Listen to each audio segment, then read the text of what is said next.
एक पिछली बार के हमारे एमएलए हैं कमर चौधरी साहब, उन्होंने असेंबली में खड़े होकर तकरीर की, उन्होंने कहा इस कानून को यहाँ पर लागू किया जाए। लेकिन आप यकीन मानिए हमारी कौम के, हमारे कबीले के बाकी 9 एमएलओ के सर नीचे हो गए। उन्होंने अगर खड़ा होकर उसी दिन ये कहा होता कि इस कानून को यहाँ लागू किया जाए तो मैं समझता हूँ उसी दिन लागू हो जाता। वो तकरीर भी मुझे याद है, वो दिन भी मुझे याद है, लेकिन किसी ने सामने नहीं आया और उसका नुकसान यहाँ होता रहा। के लिए हम ये कह सकते हैं कि तमाम सरकारें इन लोगों को पसंद करती थी, इन लोगों से मोहब्बत करती थी, लेकिन किसी ने हमदर्दी नहीं की। किसी सरकार ने इस कानून को यहाँ इम्प्लीमेंट करना मुनासिब नहीं समझा। 200 सालों से 400 सालों से कोई रह रहे हैं एक जगह पे, और अब वो स्थिति उनकी नहीं है। अब वो जॉब भी मतलब गवर्नमेंट जॉब में भी हैं और पैसा भी मतलब आ चुका है, तो उनके लिए क्या है, मतलब उनको इस एक्ट का फ़ायदा नहीं मिलेगा? नहीं, उनको जो मैंने आपको कहा वो लोग एग्जम्प्टेड हैं। अगर जो लोग आज की डेट में भी हैं, चूँकि कानून आज लागू होना है जम्मू कश्मीर में, तो आज से ये देखा जाएगा कि आज उनका लाइवलीहुड जो है वो इस फॉरेस्ट लैंड के ऊपर है कि नहीं है, मतलब उस पर निर्भर करता है उस पर। बिल्कुल बिल्कुल, यही सबसे इम्पॉर्टेंट है। ये ना कोई समझ ले कोई ये ऐसा कानून नहीं कि हर आदमी इसका फ़ायदा उठाता और घूमता फिरेगा ऐसा। आज बात करेंगे हम फॉरेस्ट राइट एक्ट की, और किन लोगों को इस फॉरेस्ट राइट एक्ट का फ़ायदा मिलना है, और क्या 31 मार्च के बाद किस तरह से ये जो लागू हो रहा है, किस तरह से लोग इसका फ़ायदा उठा पाएंगे। खासकर गुज्जर बकरवाल कम्युनिटी के जो लोग हैं उनको इसका किस तरह से फ़ायदा मिल पाएगा। हमारे साथ खास बातचीत में मौजूद हैं सोशल एक्टिविस्ट व एडवोकेट मिस्टर जुल्करनैन चौधरी साहब। सर, स्वागत है आपका न्यूज़ सैर इंडिया में। Thank you. जुल्कर सर, ये जो फॉरेस्ट राइट एक्ट है ये किस तरह से लागू हुआ है, और किस तरह से जो गुज्जर बकरवाल कम्युनिटी के लोग हैं वो किस तरह से इसका फ़ायदा उठा पाएंगे? देखिए डेंग साहब, एक देरीना मांग थी जम्मू कश्मीर की आवाम की और थर्ड लार्जेस्ट पॉपुलेशन की कि जम्मू कश्मीर में भी फॉरेस्ट राइट एक्ट को जम्मू कश्मीर में लागू किया जाए। लेकिन आप देखें कि आज 15 साल हो गए। बदकिस्मती का ये सिलसिला रहा कि यहाँ आज तक जम्मू कश्मीर में 15 साल गुजर गए, लेकिन फॉरेस्ट राइट एक्ट को यहाँ इम्प्लीमेंट नहीं किया गया। ये एक्ट 2006 में पास हो गया था और पूरे हिंदुस्तान में ये एक्ट लागू था except the state of Jammu and Kashmir. चूँकि आपको मालूम है और हमारे जम्मू कश्मीर के तमाम लोगों को ये पता है कि यहाँ 370 था, यहाँ 35 ए था, और जम्मू कश्मीर की असेंबली जब तक किसी कानून को पास नहीं करती थी तब तक कोई कानून जम्मू कश्मीर में लागू नहीं होता था। अब मैं ये कह दूँ तो मेरे ख्याल से गलत ना होगा और मेरे लोग इस बात की तर्जमानी करेंगे कि जम्मू कश्मीर में अलग अलग सरकारें आईं और कोई पॉलिटिकल पार्टी आज ये नहीं कह सकती कि उन्होंने जम्मू कश्मीर में फॉरेस्ट राइट एक्ट को लागू किया। मैं ये बताना चाहूँगा कि पिछले 15-16 साल से यहाँ सरकारें बदलती रहीं। नेशनल कॉन्फ्रेंस की सरकार भी आई, भारतीय जनता पार्टी की भी आई, कांग्रेस की भी आई, पीडीपी भी इक़्तिदार में आई, और उनको ये कहा भी गया टाइम में अगेन कि जम्मू कश्मीर में फॉरेस्ट एक्ट को लागू किया जाए।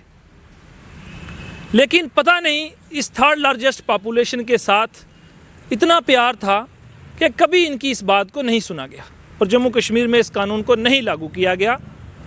हालांकि वक्तन फ़वक्तन इस कम्युनिटी से तल्लुक़ रखने वाले लीडरों ने यह कोशिश की और गवर्नमेंट से गुहार भी लगाते रहे, लेकिन ऐसा नहीं हुआ। अब देखिए, लेकिन इसका क्रेडिट किसको जाता है, किन लोगों ने इस पर बात की, तो मैं ये कहना चाहूँगा कि जो सोशल एक्टिविस्ट हैं और जहाँ जहाँ लोगों के साथ नाइंसाफ़ियाँ हुई, लोगों पर बुलडोज़र चलते रहे, लोगों को तंग किया जा रहा था फॉरेस्ट डिपार्टमेंट के द्वारा। आपने भी बहुत सारी स्टोरियाँ की, तो वो आवाज़ गवर्नमेंट ऑफ इंडिया के कानों में अब जाके पहुँची कि जम्मू कश्मीर के इन लोगों के साथ भी इंसाफ होना चाहिए, और सेंट्रल गवर्नमेंट ख़ुद इस बात पर मजबूर हो गई कि जम्मू कश्मीर में ये कानून लागू क्यों नहीं था जी। जब गवर्नमेंट को ये बात पता चली और बहुत सारे पहलू सामने निकल के आए, तो अब सरकार ने ये मुनासिब जाना। हालांकि जब रीऑर्गेनाइजेशन एक्ट जम्मू कश्मीर में आया उसी दिन से ये कानून जम्मू कश्मीर में लागू हो जाना चाहिए था जी, लेकिन उसके बावजूद नहीं हुआ। अब सरकार के सामने ये बात सामने आई कि इस कानून को जम्मू कश्मीर में लागू किया जाए। इसके कुछ इम्पॉर्टेंट पहलू जो आज जिसके लिए हम लोगों के बीच हैं, हम लोगों को अवेयर कर रहे हैं कि इस कानून की इम्प्लीमेंटेशन क्या होगी, उसका प्रोसीजर क्या रहेगा और हमारे लोगों ने इसको कैसे समझना है। हालांकि बहुत लोगों के मुझे फ़ोन कॉल्स आए और ये क्वेरी रही कि सर हमें किस तरह से करना है, चूँकि आपको मालूम है ऑलमोस्ट हमारे डिस्ट्रिक्ट्स जो हैं उनके डिप्टी कमिश्नर्स ने आर्डर जारी किए हैं, इस एक्ट की इम्प्लीमेंटेशन के प्रोसेस को स्टार्ट किया है। तो इम्पॉर्टेंट चीज़ जो हम आज आपके साथ शेयर करेंगे, जो हमारे लोगों को समझने की ज़रूरत है और जिस पर उनको काम करना है जी। इम्पॉर्टेंट क्या है, बाकी सारे पहलू सरकार के द्वारा रहेंगे, उसकी कोई ख़ास बात नहीं, लेकिन लोगों का यहाँ क्या रोल है एज़ पर एक्ट। अभी जो नोटिफिकेशन जारी हुई है एज़ पर एक्ट, उसमें लोगों ने जो ग्राम पंचायत है, अब हम यहाँ ग्राम वर्ड का इस्तेमाल नहीं करते तो हम इसको पंचायत कह सकते हैं, उनको एम्पावर किया है कि वो एक फॉरेस्ट राइट कमेटी को बनाए, जिसके मेंबर्स जो हैं 10 हो सकते हैं मिनिमम और मैक्सिमम 15 लोग हो सकते हैं। और ये कौन वो 10 और 15 लोग होंगे जो फॉरेस्ट राइट कमेटी के मेंबर्स होंगे जी। और इन्हीं 15 लोगों में से या इन्हीं 10 लोगों में से एक उसका चेयरमैन होगा और एक उसका सेक्रेटरी होगा जी। प्रोसीजर एज पर एक्ट ये है कि जो हमारी ग्राम पंचायत है उसने एक ग्राम सभा करनी है। उन्होंने सभा का मतलब हो गया कि उन्होंने पूरी पंचायत के लोगों को वहाँ इकट्ठा करना है और उसमें पर्टिकुलर वर्ड यूज़ हुआ है इलेक्ट।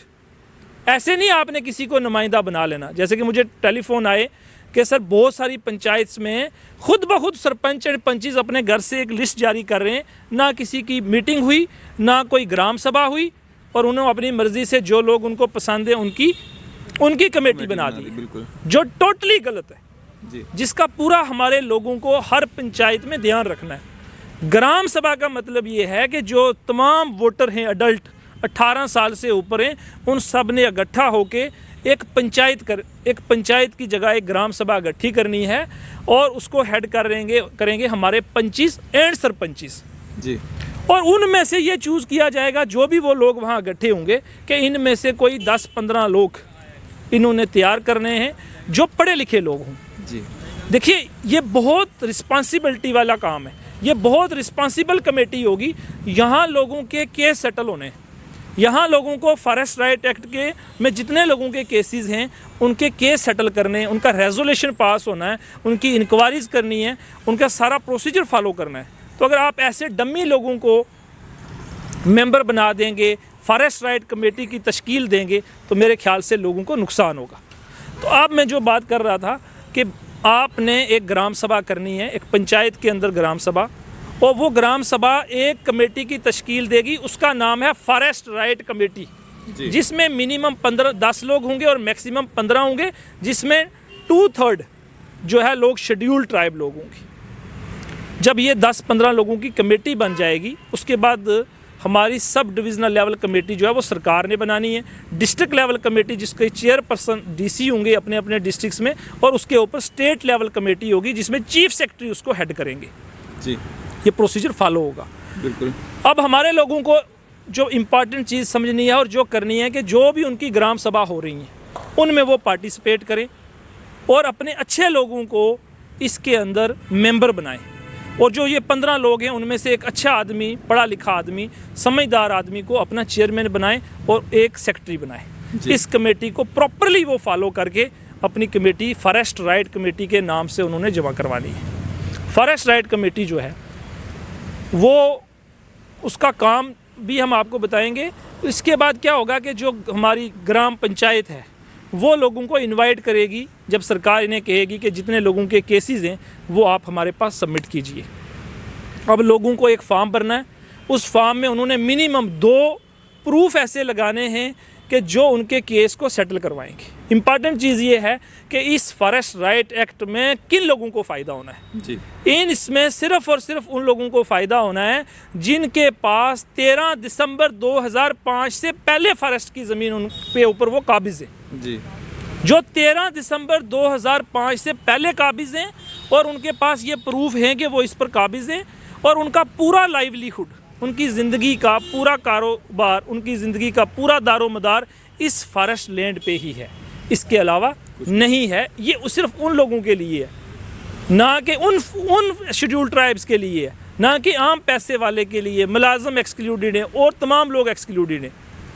और इम्पॉर्टेंट ये है कि 13 दिसंबर 2005 से पहले हैं और उनके पास मिनिमम 2 प्रूफ हैं। जैसे कोई गिरदावरी है, फॉरेस्ट की ज़मीन थी लेकिन उनके पास उसकी गिरदावरी है कि वो उसके ऊपर पोजेशन में है, उनका राशन कार्ड है, उनका आधार कार्ड है, और तमाम इवन उनके पास अगर फॉरेस्ट डिपार्टमेंट ने जो नोटिस उनको इशू किए थे जी, अगर उनकी कॉपी उनके पास है, ये उनके पास प्रूफ है। मिनिमम 2 प्रूफ चाहिए और मैक्सिमम जितने भी हैं वो अपने उस फॉर्म के साथ अटैच करके उन्होंने फॉरेस्ट राइट कमेटी के पास अपना क्लेम फाइल करना है। जी, जब वो अपना क्लेम यहाँ फाइल करते हैं उसके बाद एक रेवेन्यू कमेटी, एक रेवेन्यू का ऑफिसर होगा, फॉरेस्ट का ऑफिसर होगा, ये मौके पे जाके जो आपने फॉर्म भरा है उसकी स्क्रूटनी करेंगे, उसको चेक करेंगे प्रॉपरली कि जो डिटेल्स आपने फिल करके दी हैं क्या वो मौके पे सही हैं, और उस वक्त आपने उनको कोऑपरेट करके अपना ये सारा दिखानी है, अपनी ज़मीन भी दिखानी है, अपना कुल्ला है, कहीं कहीं कच्चा घर है, वो सारा प्रॉपरली उनको दिखाना है। फिर वो अप्रूव करेंगे जी। अगर इनका केस अप्रूव हो जाता है तो वो केस जाएगा सब डिविज़नल लेवल की कमेटी के पास। सब डिविज़नल लेवल की जो कमेटी है उसमें गवर्नमेंट एम्प्लॉइज़ होंगे, तहसीलदार हो सकता है या कहीं एसडीएम हो सकता है, वो लोग इनके केस को सेटल करेंगे। वही लोग इनके केस को सेटल करेंगे और वही लोग इनका केस को रिजेक्ट भी कर सकते हैं। इन केस उनका केस सेटल हो गया तो सब डिविज़नल लेवल की जो कमेटी है वो डिस्ट्रिक्ट कमेटी को भेजेगी जी, और डिस्ट्रिक्ट कमेटी का जो डिसीजन होगा वो फाइनल डिसीजन है, वो लीगली बॉन्ड है और लीगली वैलिड है और वो फाइनल डिसीजन है। अब सवाल ये है कि अगर किसी का ग्राम सभा केस रिजेक्ट करती है जी, ठीक है, तो वो लोग क्या करेंगे, या उनका केस ग्राम सभा से पास होता है लेकिन सब डिविज़नल कमेटी जो है वो रिजेक्ट करती है तो वो क्या करेंगे, डिस्ट्रिक्ट लेवल कमेटी करती है तो फिर वो क्या करेंगे। तो अब हम बात करेंगे यहीं से शुरू कि अगर उनकी जो हमारी ग्राम सभा है अगर वही कमेटी जो है इसको रिजेक्ट करती है इस क्लेम को, तो उनके पास ये अख्तियार है कि वो सब डिविज़नल कमेटी के पास अपना केस फाइल कर सकते हैं, उसकी अपील कर सकते हैं, उसको चैलेंज कर सकते हैं। अब उन्होंने ये नहीं करना कि वो सब डिविज़नल लेवल की कमेटी को जंप करें और डायरेक्टली डिस्ट्रिक्ट लेवल की कमेटी में जाएं, तो उनका केस वहीं रिजेक्ट हो जाएगा कि आपने जंप करके क्यों आ गए।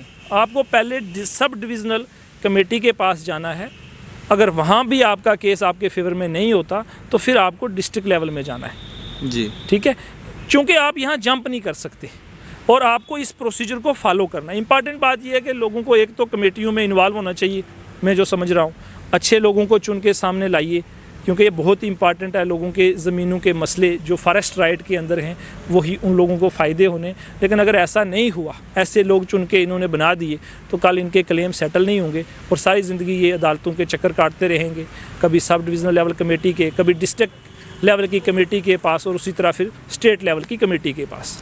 जुल्कर भाई, हम देख रहे हैं कि आप अवेयरनेस कैंप भी लगा रहे हैं, जगह जगह जाके विलेजेस में जाके आप अवेयरनेस कैंप भी लगा रहे हैं, तो कितनी जागरूकता जो है आप देख रहे हैं उन लोगों में? देखिए, अभी तक मैं जिन लोगों के साथ भी मिला हूँ और लोगों को इसके बारे में जानकारी नहीं है, क्योंकि ये एक बड़ा एक्ट है, बहुत सारी चीज़ें हैं, बहुत सारे राइट्स हैं, फिर ड्यूटीज़ भी हैं उनके साथ साथ, तो लोगों के इस चीज़ के बारे में अवेयर नहीं है। तो हमने कोशिश की कि जितना हम बता पाएँ, क्योंकि ये 5-10 मिनट में हमने अपनी बात कंक्लूड करनी होती है तो बड़ा मुश्किल हो जाता है लोगों को हर पहलू के ऊपर समझाना।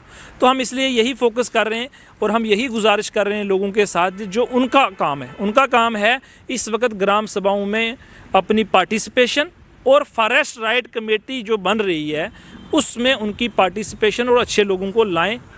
एक बात ये हम कह रहे हैं। दूसरा हम ये कह रहे हैं, जब भी अपना क्लेम आप सबमिट करेंगे उसको प्रॉपरली फाइल करें, उसमें कोई कमी पेशी ना रहे, उसके बारे में हम लोगों को पूरा समझा रहे हैं। उसमें फॉर्म कैसे फिल करना है, उसके साथ डॉक्यूमेंट्स कैसे लगाने हैं और उसमें पूरी डिटेल्स कैसे भरनी है, सो दैट आपका केस कल रिजेक्ट ना हो। थर्डली, जो रिस्पॉन्सिबिलिटी हमारे लोगों की है जो राइट क्लेम करेंगे, कि जब ये जो फॉरेस्ट राइट कमेटी वेरिफिकेशन के लिए आपके घरों में आएगी, उनको आपने प्रॉपरली जो है अपनी ज़मीन, उसके अंदर आपने पूरी चीज़ें दिखानी है। अगर कोई और फर्दर प्रूफ भी आप देना चाहते हैं तो वो भी आप सबमिट करें, सो दैट आपका केस सेटल हो जाए आपके फेवर में। जी, तो जुल्कर भाई, जिस तरह से आपने कहा कि अगर कोई गवर्नमेंट जॉब में है या ज़मीन का जो ज़मीन का कितना एरिया जो है वो इसमें मिनिमम या मैक्सिमम रखा गया है कि वो क्लेम कर सकता है कि मैं यहाँ पे इतने सालों से हूँ, और उसके बाद प्रूफ भी है, वैलिड प्रूफ भी है, लेकिन वो गवर्नमेंट जॉब में भी और पैसे में भी अच्छा है, तो उनके लिए क्या है? देखिए, उन लोगों के लिए इस एक्ट में कोई प्रोविज़न नहीं है। मैंने पहले ही आपको कहा कि ये उन शेड्यूल्ड ट्राइब्स या फॉरेस्ट डिवेलपर्स के लिए है, उन्हीं को बेनिफिट मिल सकते हैं जिन लोगों के पास कोई और लाइवलीहुड का सहारा नहीं है, वो होली सोली डिपेंड हैं फॉरेस्ट की लैंड के ऊपर। ये सिर्फ उनके लिए बेनिफिशियल है, ना कि ये आम जनता, कोई पैसे वाला, कोई नौकरी वाला, कोई मुलाजम पेशा लोग है, उनके लिए इसमें कोई प्रोविज़न नहीं है। ये जिस तरह से मतलब कई जगहों पे हमने स्टोरीज़ की हैं, 200 सालों से 400 सालों से कोई रह रहे हैं एक जगह पे, और वो अब वो स्थिति उनकी नहीं है। अब वो जॉब भी मतलब गवर्नमेंट जॉब में भी हैं और पैसा भी मतलब आ चुका है, तो उनके लिए क्या है, मतलब उनको इस एक्ट का फ़ायदा नहीं मिलेगा? नहीं, उनको, जो मैंने आपको कहा, वो लोग एग्जम्प्टेड हैं।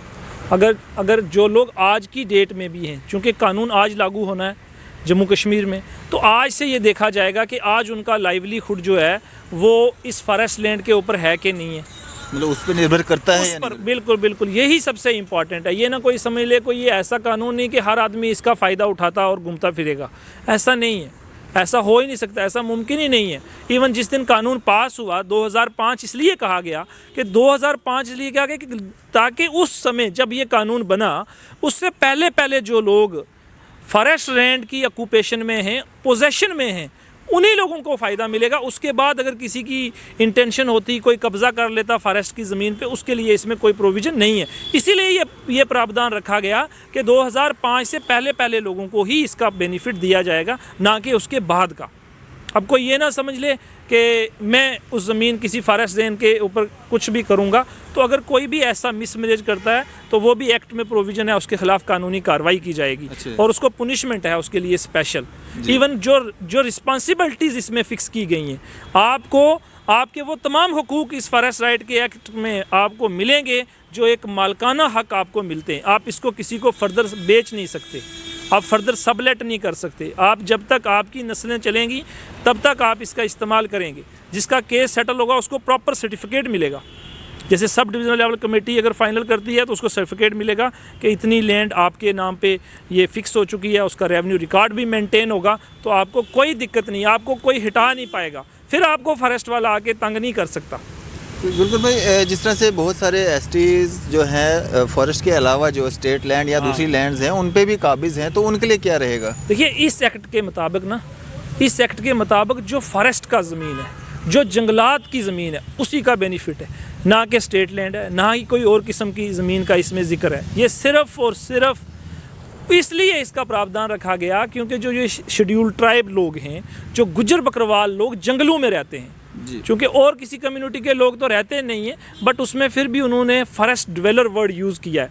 अगर कोई ऐसी फैमिली है जिसकी पिछले तीन सदियों से अगर कोई फैमिली जो है फॉरेस्ट की लैंड पे रहती आई है और आज भी उनका सरमाया वही फॉरेस्ट की ज़मीन है, तो वो शेड्यूल्ड ट्राइब के साथ इंक्लूड है जी, उन लोगों को बेनिफिट मिल सकता है, उसके अलावा किसी और को नहीं। तो इसमें जब किसी का केस सेटल हो जाता है तो कोई उनको जो है पैसा वैसा भरने की भी ज़रूरत है या सब मतलब फ्री में है? देखिए, इसमें इवन आपको जो फॉर्म मिलना है जी, जो फॉर्म आपने भर के सब ये अपनी फॉरेस्ट राइट कमेटी के पास अपना क्लेम करना, वो भी आपको फ्री ऑफ कॉस्ट है जी। उसके बाद जो सब डिविज़नल लेवल की कमेटी है, जो काम हम कर रहे हैं अवेयरनेस का प्रोग्राम का वॉलंटियरली, ये काम उनका है।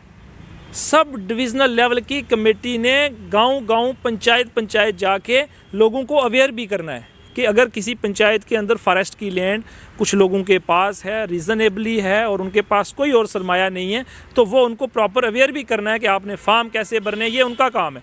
लेकिन ऐसा हो नहीं पाएगा और बहुत सारे लोगों के ये क्लेम है, ये कहना है कि भाई हमारे पास जो भी इस वक्त हमारे सरपंच हजरात हैं वो अपनी मनमारी कर रहे हैं और अपनी मर्ज़ी से उठा के जो मन कर रहा है उसकी वो फॉरेस्ट राइट कमेटी बना रहे हैं, जो टोटली सरासर गलत है। और मैं गुजारिश करूंगा अपने सरपंच से कि ऐसा हरगिज़ ना करें। उसमें प्रॉपर ये है कि आपने इलेक्ट करना है, मतलब आम जनता ने इलेक्ट करना है, ग्राम सभा बैठेगी वहाँ बिल्कुल। एक पंचायत के कहने का मतलब ये है ब्रीफली कि आपने अपनी पंचायत में एक मीटिंग कॉल करनी है, सारे लोगों को वहाँ इनवाइट करना है। उनमें से उनको ये बात समझानी है कि हमने ये आज की मीटिंग इसलिए बुलाई है कि हमें फॉरेस्ट राइट कमेटी बनानी है, ठीक है। फॉरेस्ट राइट कमेटी जो आपने बनानी है, जो वो सारी ग्राम सभा गठित होगी पंचायत के अंडर, उसमें से आपने मिनिमम 10 और मैक्सिमम 15, और उसमें वुमेन का होना भी ज़रूरी है और शेड्यूल ट्राइब का होना बहुत ज़रूरी है। वो फिक्स्ड है 2/3 जो है वो शेड्यूल, और बहुत सारी ऐसी पंचायतें हैं जहाँ पर है ही शेड्यूल ट्राइब लोग हैं, बिल्कुल, ठीक है। तो उनकी आपने कमेटी बनानी है सो दैट वो लोग आपका केस जो है प्रोजेक्ट कर पाएँ प्रॉपरली। अब आप घर में बैठ के कमेटी बना के साइन करके भेज देंगे तो it's totally against the law. तो अब क्या मैसेज रहेगा आपका आम जनता के लिए भी, खासकर जो हमारे गुज्जर बकरवाल कम्युनिटी से बिलोंग करते लोग हैं? देखिए, मैं उनसे यही गुजारिश कर रहा हूँ कि आप प्रॉपरली प्रोसीजर को समझिए आप। हाँ, उसमें एक इम्पॉर्टेंट बात ये भी मैं आपको बता दूं कि उसको जब वो फॉर्म निकलेगा उसके 3 महीने के अंदर अंदर ही आपने ये फॉर्म भरने हैं। अच्छा। हाँ, टाइम लिमिट फिक्स है। जब भी अगर आप 3 महीने के अंदर अंदर आपने फॉर्म भरना, इन केस अगर आपके पास कोई रीज़नेबल ग्राउंड है, आप किसी कारण के साथ लेट हो गए हो, तो 1 महीना आपको एक्सटेंशन डेट है। यानी कि अगर 3 महीने के अंदर भी आप नहीं भर पाए तो आपको 1 महीने की एक्सटेंशन मिलेगी, but with reasonable grounds. Even अगर आपका केस रिजेक्ट हो जाता है ग्राम सभा के पास, वो रिजेक्ट कर देती है, तो आपको उसकी अपील करनी है सब डिविज़नल कमेटी के पास। जब सब डिविज़नल कमेटी के पास करनी है तो within 60 days and extended up to 30 days. अगर 60 दिन के अंदर अंदर आपने अपील करनी है, किसी भी कमेटी का डिसीजन है, तो 60 दिन आपके पास हैं और उसके अंदर एक्सटेंड करके 30 दिन और मिलते हैं, यानी कि 90 डेज़ आपको अपील के भी दिए गए हैं। तो इस तरीके से आप इस चीज़ का लाभ उठाएं। मैं लोगों से यही गुजारिश कर रहा हूँ कि मिसयूज़ ना किया जाए, ताकि जिन लोगों का हक बनता है, क्योंकि हमारे लोग जो हैं अनअवेयर हैं, मालूम नहीं है, फिर आपस में लड़ेंगे, मेरा कब्ज़ा वहाँ तक है, तुम्हारा यहाँ तक है। इन सब चीज़ों से ऊपर उठ के, क्योंकि आपको कोई ये हक नहीं मिल जाना कि आपकी ही ये ज़मीन हो जानी है। ज़मीन फॉरेस्ट की रहनी है, लेकिन आपको मालकाना हक मिलने, आप सारी ज़िंदगी इस पर अपना राइट एक्सरसाइज कर सकते हैं। जो आपको आए दिन परेशानियाँ हैं, जो जंगलों में रहने की परेशानियाँ हैं, कभी फॉरेस्ट वाला आपको मारता है, कभी आपकी भेड़ बकरियाँ भगा देता है, कभी आपके कुल्ले गिरा रहा है, ऐसा होना बंद हो जाएगा अगर आप इसको प्रॉपरली फॉलो करते हो, ऑनेस्टली आप फॉलो करते हो। तो मेरे ख्याल से रीऑर्गेनाइजेशन आने से ये लोगों को फ़ायदा हुआ। अदरवाइज़ ये एक्ट मैं कह सकता हूँ कि अगले हो सकता है 10 साल ये लागू यहाँ पर ना होता, क्योंकि कहने के लिए हम ये कह सकते हैं कि तमाम सरकारें इन लोगों को पसंद करती थी, इन लोगों से मोहब्बत करती थी, लेकिन किसी ने हमदर्दी नहीं की।